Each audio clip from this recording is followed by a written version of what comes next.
palaka. Inakyat ang kabundukan at maghapong nagala. Hinabukan ng dilim, muntik ka na mawala. Sa sarili ko pagkapakuwala, kumakaba na sa dulo na pala ng bangin, wala na ang kawala. Tumaluna na kaya kung kakayanin ko kaya ako'y napadasal sa may salto braba.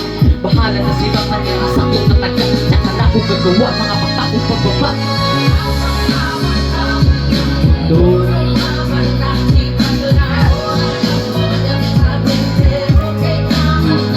bitbit ko ay panalangin paglabas ng mundo. Nakapunin manalangin sa salubungin ay aking langin.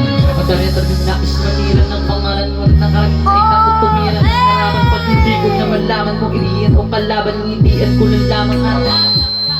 Kahit gano'n kapait ang naranasan, masakit na nakarang hindi ko matakasan, walang awang tadhana ay tatawanan. Kahit gano'n kasama ng kapalaran ay sabi sa akin ni Satanas, mayabang ka pala. Tuturuan kita kung paano magpakubaba. Di ka na ba maisalba ng mga kanta mong gawa? Paano mo tupusin ang kaluluwang matagal na kasangla? Hindi ba ang dangal at napakaan para ikaw ay malinigla? Biniyaan ka ng katinig sa sunatan, hindi ganda kaluluwa. Kaparating ka sikatan yung usapan ng kanta. Sa kontrata mo na may pangalan mo na nakalagda. Di ka lang mo pagkasigurado, di mo pa akong pag-aari. Dahil ang titulo ng kaluluwang isa sa akin at ang sunduan natin ay puro lamang usapang hangin. Kasi utok lang kanilagda sa kontrata. Matanda akong tahakin ang mahabang lakas pabalik-balik, wala ang pagod at sakit. Basta pag-uwi, iyak kapatid ng akin asawa ko, lapit na dalawa ko na ng makulit. Para sa kanil papangan gagawin ko lang tangan ng mga kapalit.